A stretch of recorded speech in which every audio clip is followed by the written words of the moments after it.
We're joined by conservative activist Candace Owens. She's with Turning Point USA, and she argues African Americans are doing better under the Trump presidency. She's drawn praise for the way she thinks from none other than Kanye West, who has praised Trump, while the president also hailed her impact and contribution to this dialogue. On the other side, we have Georgetown professor Michael Eric Dyson, a nationally recognized expert on civil rights, who argues Trump is emboldening white supremacists. He's the author of 21 books, including What Truth Sounds Like. Thank you both for doing this discussion. Thank you for having us. Candace, when you look at that rhetoric and you look at what appears to be a shift in the way Donald Trump talks, do you think he is embracing a type of racial division that is problematic for us to operate as a civil society? Well, the first thing that I look at is the date of the tapes. It's remarkable that we are pulling tapes and you've gone into the archives and we're looking at the year 2000. I think people are entitled to evolve their thoughts over 18 years. The second thing that I think is quite remarkable here is that we're talking about racial division and what sows racial division. I think the fact that every time I'm invited onto this network, I'm being asked to dispute another black person. The black community is broken up in general, and I don't want to partake in any of that. We're just ending a weekend where 71 black people were shot in Chicago, 13 of them killed, and we're not talking about that. Instead, we're talking about old tapes. We're going to talk about all that. You have a problem? No, we're not. I have a problem that we're doing wall-to-wall coverage on two with who you're tapes that appearing are on from. this. No, I don't have a problem Candace, with him. you have a problem with who you're appearing on this segment with? No, I'm actually respectfully saying to him that we should both decline tearing apart the black community for the sake of television. And because MSNBC always invites me on to do that, I am declining to do so when our community is mourning the 71 people that were shot over the weekend. We need to stop this warfare and come together and talk about things that matter. And what is going on in Chicago is a bigger topic and should be a bigger topic on this network than what Trump said 18 years ago, whether or not it means that people change over 18 years, which, shocker guys, they do. Well, I'm going to have the professor respond, but I have to respond on behalf of myself. You knew what you were invited to discuss, and we're happy you're here. It's very important to me in this show that we have these conversations and invite a lot of people of all perspectives. If there's a problem with that, I think you knew what the invite was to begin with. Professor Dyson, your thoughts? Well, look, we're dealing with a person who has not only radically emboldened the prospects of bigotry in this country, the resurgent, recrudescent hate that he has articulated. If you can't beat him, coin him. So he opposes Pat Buchanan on the one hand when it's to his own political advantage, and then subsequently when the real beliefs emerge from Mr. Trump, we see that his vicious animus toward black people, gay people, Mexicans, Muslims, women, and the like is a kind of cornucopia of hate that has been brashly articulated by a man of manifest lack of serious coherence, chaotic intelligence, and the lack of an ability to really express himself by not only pulling upon the strands of history, but refusing to take into consideration what's going on today. So I think in one sense, if we're going to talk about if we're going to be honest about Donald Trump, he has not helped black people. He has not enabled African-American people to move forward. He's riding a crest and a wave of economic prosperity put in place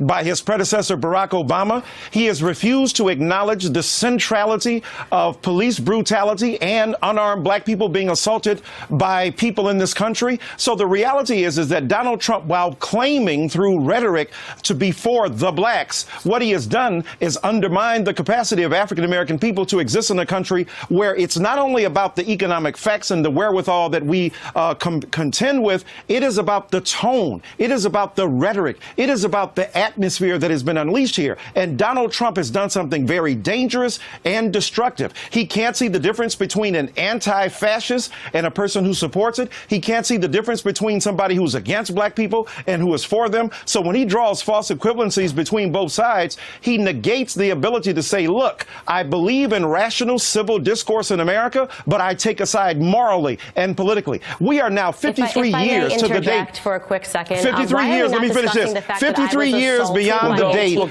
the voting. Let me finish this. We'll go to the professor and then we'll go back to you, Candace. Professor Dyson, you can finish and then we'll go back to Candace. Here we are 53 years past the Voting Rights Act. We've seen the resurgence of an attempt to nullify and destroy that black vote. We've seen attempts to somehow circumnavigate around black political citizenry and agency. So all I'm saying is, if we're concerned about black people, we've got to be concerned about poverty, inequality, lack of access to education, plus the kinds of sorts of violence that we see see directed toward black people in this Great country? way to end Candace, the go ahead. conversation. Sorts of violence as being directed towards black people. Am I black? I'm curious if I'm black because I'm a black conservative and I am not hearing anything that is said about the fact that about 25 white Democrats assembled to kick me out of a restaurant yesterday to throw water and to throw eggs at me because I am a conservative that supports Donald Trump. The very same Donald Trump, okay? The very same Donald Trump that has not Obama. Obama did not do this. It's because President Trump has been slashing regulations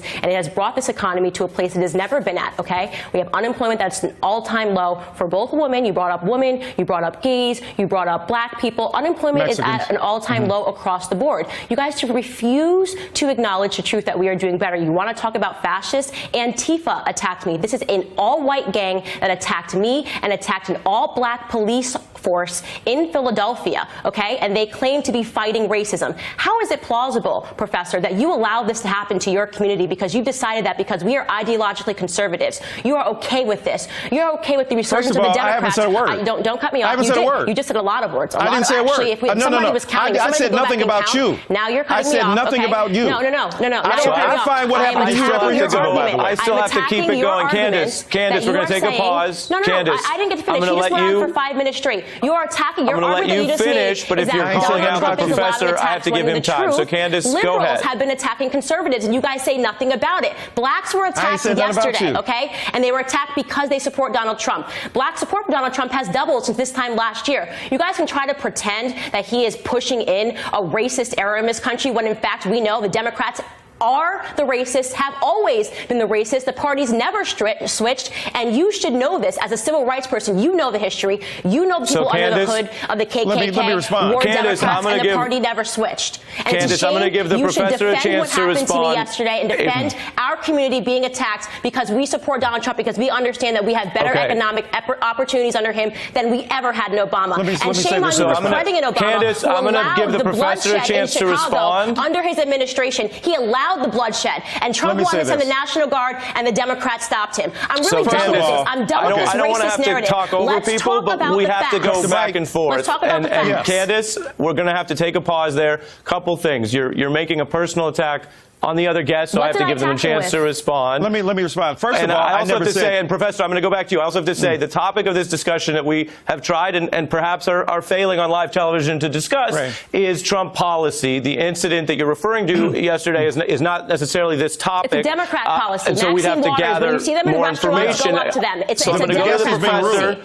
Professor, you get a chance to respond, sir. First of all, I never said anything about Ms. Owens. I never directed any animus, any particular rhetoric, any conversation toward her. So first of all, when she say you allowed it, first of all, I'm not God. I don't control the universe or weather. I don't control the atmosphere, geology, or geography. So I did not point these people toward you. I think it's reprehensible that any human being is, if you will, put out of a particular establishment because of her ideology. I think that that's problematic. So I did not suggest that. Number two, yeah, you are black and I am black. But that doesn't mean that automatically we agree with everything. Of course not. We should Let me respect finish. one another. Now, what I'm saying to you is that when you talk about me as disrespectful, here's what's interesting to me.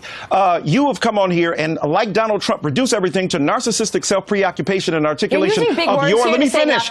What you're saying here. So now, what happens to Black America happens to you. So Black people are reduced to what? Can you, Ari? Can I finish my point? I didn't jump on her. Can I finish my point? Can I finish my point? Can I finish? We're out of time. We put aside 8 minutes. Narcissism, whether black or white, is problematic. Here's a woman incapable of arguing, therefore she articulates and overspeaks people. Bless your heart, little girl.